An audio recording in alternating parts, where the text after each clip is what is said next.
Obviously it is used queue data structure BFS, it uses stack or implicitly recursion. It is used for finding the shortest path in terms of for the unweighted graph. Shortest path means if you are considering one edge as a one in terms of minimum number of edges. So this is the represent the find. If you want to find the shortest path in terms of the count of edges, you go for BFS traversal. If you want to find, but this is not a suitable that structure for that, because DFS will do what? Let us suppose the shortest path of from the node this was to from this to this. Let us suppose there is some XYZ node. Actually, DFS traversal went, actual distance was there, direct route was there, but DFS, when you traverse DFS from starting from this node, it went from deepened into this, then it reached here. Earlier, there was a direct path also.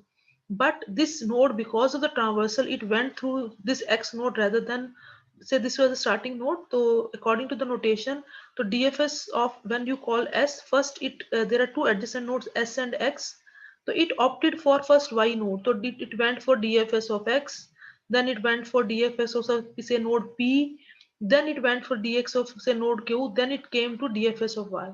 So this DFS traversal will may not give you shortest path. That depends because it go deepens into the site. It only gives you the whether tells whether path exists between two nodes or not. All the nodes which are reachable from you, whatsoever they were printed in the output, in the traversal starting from vertex u, all the DFS traversal starting from that root vertex from where you are starting, if all the nodes are being there, these are the nodes which are reachable from you. You can find whether path exists between those nodes from u to v or not. This gives the shortest path. It just tells whether path exists between two nodes or not.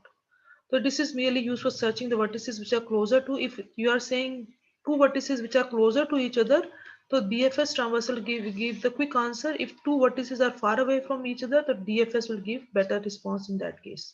So all the neighbors are being first being scored, then it is mainly used for decision making, like in games and puzzles.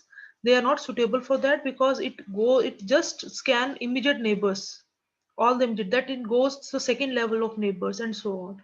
It is not useful for gaming purpose, like in maze or backtracking, wherever in the games like 8 queen problem, wherever backtracking is being used, you are trying to explore first path till end, then do backtracking, then you are trying to explore the second path. In those gaming and puzzles problem, DFS is more useful. And time complexity of both the algorithm is order of v plus e if you are using adjacency list, otherwise it is order of v square if you are using adjacency matrix. So in terms of time, both the complexity of both the algorithm is same one. So these are some of the shortest points. Again, the points. DFS generally takes less memory, but it is not true always. I will discuss this term in the subsequent slide also. So it is generally used for shortest distance BFS. This is used for just to know whether path exists between the source and target. So these are some key points about BFS and DFS. Now just taking about that, if you are using BFS, at some moment of time, at the most, these many nodes will be present in the queue. But if you consider DFS traversal, at some moment of time, if you consider as a user-defined stack also, that at some moment of time, only 4 nodes will be there. So BFS traversal's memory usage depends upon how broader your tree is becoming for that problem. That is a you can say maximum width, or you can say somewhat the highest level number of nodes that reflects the memory size for that queue data structure. This will give you the structure or recursive call at the most. It depends upon the your your that is depth of the tree which has been created during the traversal for that particular graph.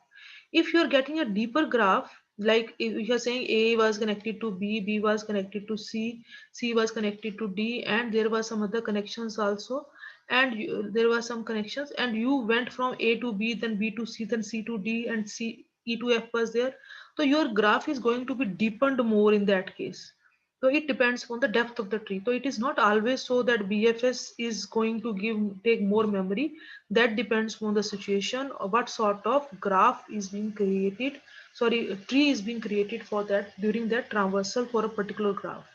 So if your maximum width is less than maximum depth, obviously BFS will take less memory.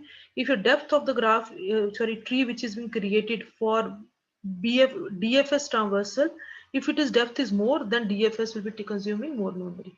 That totally depends upon the problem in hand or the graph which for which you are doing traversal in hand.